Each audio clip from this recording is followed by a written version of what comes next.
ये लड्डू हम जब पहली बार बनाए थे और हमें खाने में बहुत अच्छा लगा था, तभी हम सोचे थे कि जब भी हम बनाएंगे तो ये वीडियो आपके साथ जरूर शेयर करेंगे, क्योंकि इसमें ऐसी ऐसी चीज़ें डली हुई है कि पौष्टिक भी है।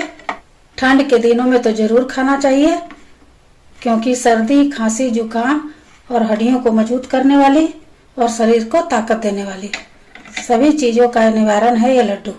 इसे आप एक बार बनाइए और 2 से 3 महीना तक इसे स्टोर करके रख सकते हैं। तो चलिए शुरू करते हैं। तो इसे बनाने के लिए 250 ग्राम कच्चा हल्दी ले लिए हैं और थोड़े से ले लिए हैं अदरक का टुकड़ा। तो हम अच्छी तरह से धोकर साफ कर लिए हैं। इसके बाद इसे हम छील देंगे। छीलने के लिए हमको छीलने की जरूरत नहीं है, चाकू से ही ये इस तरह से छिला जाएगा। पतला छिलका है ना, तो इसे छिला जाएगा।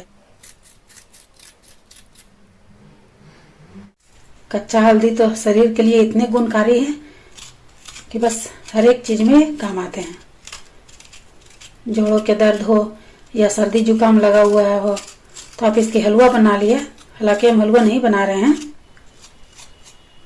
इसी तरह से हम सारे हल्दी और अदरक दोनों को साफ कर देंगे। सारे हल्दी को अच्छी तरह से छील लिए हैं और इसे हम धो दिए हैं।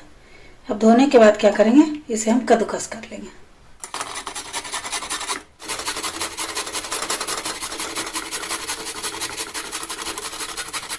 इतना बारीक होना चाहिए, इस तरह से इसे हम कद्दूकस कर देंगे।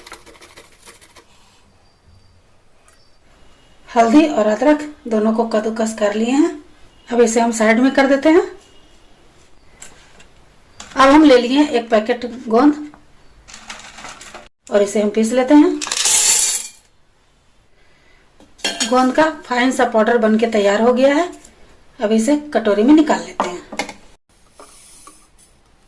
जितना हम गोंद लिए थे उतना ही ले लिए काजू और इसे हम दरदरा पीस लेंगे। काजू को हम निकाल देंगे दूसरे बाउल में और उतना ही लिए हैं बादाम। अब इसे हम रुक रुक के पीसेंगे। लगातार मिक्सी चलाएंगे तो इसमें से तेल छूट जाएगा। बादाम भी पीस गई है और इसे भी हम काजू वाले बाउल में निकाल लेंगे। अब हम चढ़ा दिए हैं एक मोटे तले का कढ़ाई और उसमें डाल देंगे उसी कप से 1 कप शुद्ध घी। नाप सही रहेगा तो रेसिपी बिल्कुल सही बनेगी। घी पिघल जाने के बाद आंच को हम मीडियम कर देंगे और उसी कप से ले लेंगे 2 कप गेहूं का आटा। यहाँ पे आप सिंघाड़े का आटा या कुट्टू का आटा भी ले सकते हैं। अब इन आटों को हम इसे मिला लेते हैं घी में। अभी आपको घी बहुत ही ज़्यादा लग रहा होगा, लेकिन आप देखेंगे ना बाद में तो घी बहुत कम हो जाएगा। इस तरह लगातार चलाते हुए हमें 8 से 10 मिनट तक भुनना है,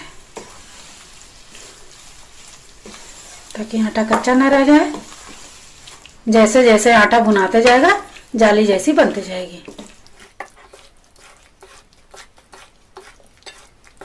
हमारे को भूनते हुए 8 से 10 मिनट हो गया है और देखिए आटे का कलर भी चेंज हो गया है और देखिए जाली जैसा बनता गया है। इसका मतलब आटा हमारा भुना चुका है। अब यहीं पे हम डाल देंगे पिसा हुआ गोंद। इससे क्या होगा ना, हमारा टाइम भी बच गया। नहीं तो अलग से भून के पीसने में उसमें घी भी ज़्यादा लगती है और टाइम भी लगता है। तो देखिए जैसे जैसे ये गोंद भुनेगा सारा घी एब्जॉर्ब कर लेगा। 2 से 3 मिनट में ही गोंद भून के तैयार हो जाएगा।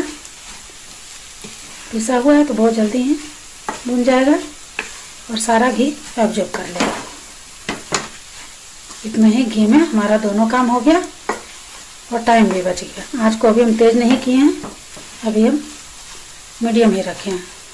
3 से 4 मिनट हो गए हैं और सारा गोंद खिल गया है और देखिए घी भी एब्जॉर्ब कर लिया है। अब हम गैस को धीमा कर देंगे और डाल देंगे ये काजू और बादाम जो पिसा हुआ था। अब इसके साथ भी 2 मिनट तक भून लेंगे, क्योंकि काजू और बादाम कच्चा था तो इसके साथ में 2 से 3 मिनट में भुना जाएगा। 2 मिनट हो गए हैं और खुशबू भी बहुत ही अच्छी आ रही है। अब यहीं पर हम डाल देंगे आधा चम्मच काली मिर्च का पाउडर। इससे टेस्ट भी बहुत अच्छा आएगा और ठंड में तो फायदा करता ही है, इसीलिए अब काली मिर्च जरूर डालें। सारा कुछ गर्म है तो साथ में काली मिर्च भी भुना लिया। सारा कुछ अच्छी तरह से मिल गया है। अब हम गैस को बंद कर देंगे और इसे एक बड़े बर्तन में निकाल लेते हैं। उसी कढ़ाई को साफ करके उसमें डाल देंगे फिर से आधा कप शुद्ध घी और इसे भी हम पिघला लेंगे। घी पिघल जाने के बाद धीमी आंच पे ही हम हल्दी को और अदरक को दोनों को भून लेंगे और लगातार इसे चलाते जाएंगे ताकि चिपके ना। याद रहे कढ़ाई के तले मोटी होनी चाहिए, या तो आप नॉन स्टिक वाला ले लीजिए, क्योंकि जैसे जैसे अदरक सूखेगा ना, अदरक और हल्दी, तो ये चिपकने लगेगा। जब तक हल्दी का पानी सूख नहीं जाता तब तक हम इसे भूनेंगे। एक और बना लीजिए और पूरे ठंड भर खाइए। 20 से 25 मिनट भुनने के बाद देखिए फ्रेंड पूरी तरह से भुन गई है और घी देखिए अलग हो रहा है। इसका मतलब है कि हल्दी हमारा भुना गया है। अब यहीं पे हम डाल देंगे 1 कप कद्दूकस किया हुआ नारियल, और नारियल को भी हम साथ में भून लेते हैं। इससे हमारे को नारियल अलग से भूनने की जरूरत नहीं पड़ी और इसी में साथ साथ भुना जाएगा। अगर जो आप नारियल का बुरादा डाल रहे हैं तो जिस समय आटा भूने थे उसी समय आप आटा में ही डाल के नारियल के बुरादे को भून लीजिए। नारियल के साथ भी हल्दी को हम 5 मिनट और भून लिए। सारा कुछ अच्छी तरह से मिल गया है और भुना गया। अब हम ले लिए काली वाली गुड़। ये गांव से मंगाया हुआ है और बहुत ही हेल्दी होता है और बहुत ही अच्छा होता है। वैसे तो बाजार में लाल वाले भी गुड़ मिलते हैं। इसी गुड़ को हम कद्दूकस कर लिए हैं और इससे 2 से 2.5 कप गुड़ डाल देंगे। गैस को हम बंद कर देंगे।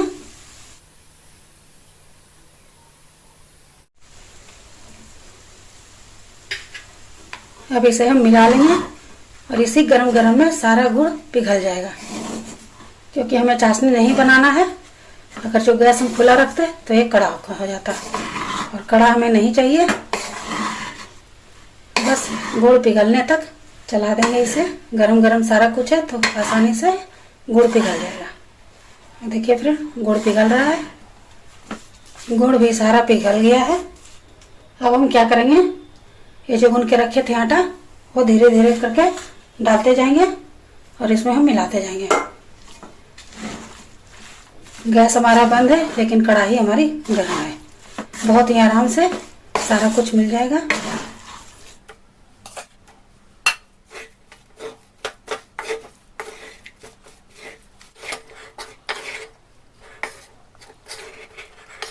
अब देखिए फ्रेंड सारा कुछ अच्छी तरह से मिल गया है।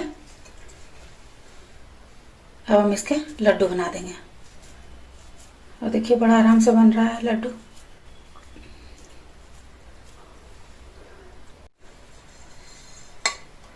अब एक प्लेट में इसे रखते जाएंगे। लड्डू का साइज छोटा या बड़ा आप अपने हिसाब से बना सकते हैं। इसी तरह से सारे लड्डू बना लेंगे। लड्डू बनके हो गई है तैयार। अगर जो मेरी वीडियो पसंद आई तो लाइक शेयर सब्सक्राइब करें और कमेंट्स करके जरूर बताएं कि कैसा बना। मिलते हैं नेक्स्ट वीडियो में, तब तक के लिए बाय बाय।